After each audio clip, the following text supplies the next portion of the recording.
berjumpa lagi saudara. Bagaimana saudara hari ini? Saya berharap saudara dalam keadaan sehat walafiat. Kali ini saya akan menyampaikan materi, yaitu ketika karyawan atau saudara diminta resign oleh perusahaan.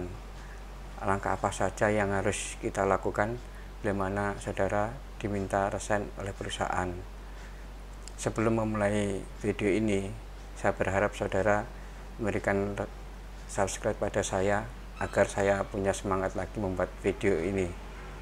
Saudara-saudara, saya juga sudah membuat catatan di laptop saya, bahan-bahan untuk ini. Saudara-saudara, bila mana kita diminta resign oleh perusahaan, tentu pertama kali kita akan panik, bingung, dan agak marah ya.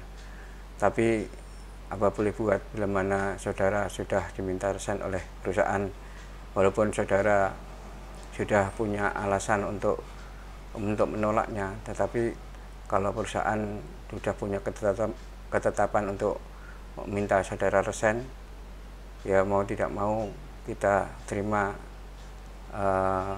permintaan mereka. Tapi dengan catatan, sebelum menandatangani surat resign, saudara harus membaca dulu bunyi surat resign itu.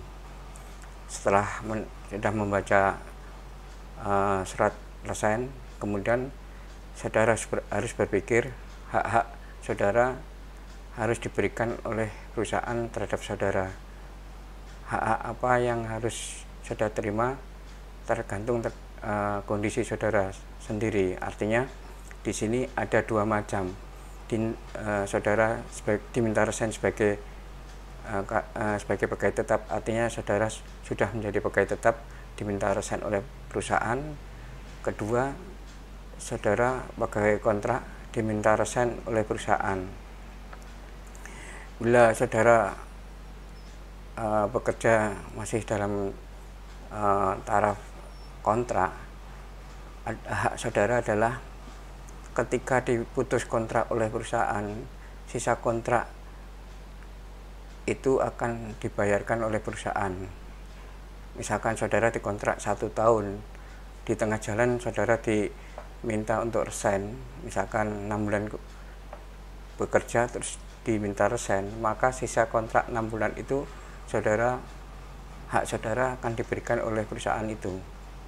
Bila mana perusahaan tidak mau membayar sisa kontrak itu, saudara bisa menuntut pada perusahaan agar dibayar sisa kontrak itu oleh perusahaan.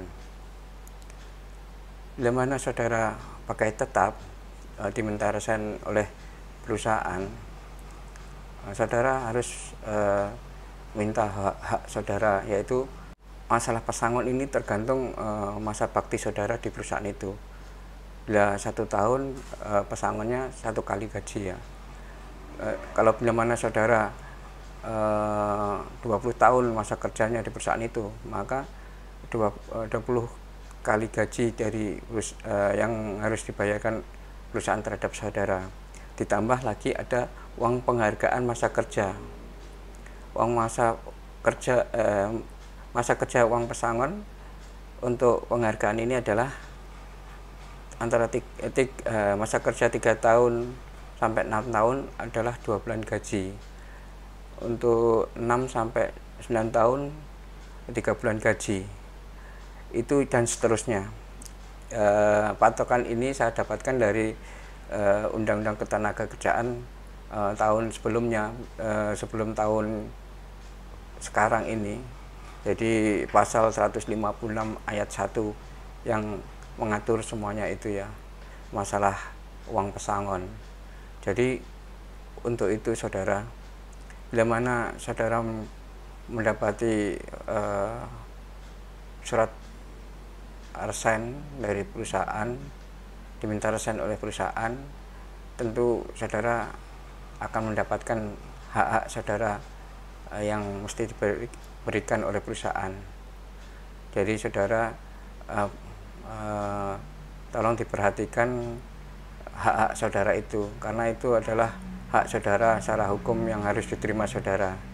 Bila mana perusahaan tidak mau membayar hak saudara. Saudara bisa menuntut secara hukum pada perusahaan itu. Oke saudara, barangkali itu dulu yang bisa saya sampaikan. Ada pertanyaan dari saudara tentang masalah diminta resign oleh perusahaan ini, bisa ditanyakan pada saya melalui video ini, atau bisa menulis komentar di video ini.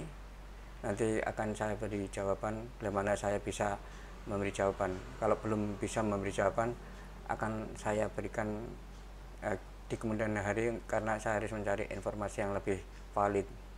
Saudara, sebelum mengakhiri video ini, alangkah senangnya bila mana saudara bisa memberikan subscribe pada saya. Assalamualaikum warahmatullahi wabarakatuh.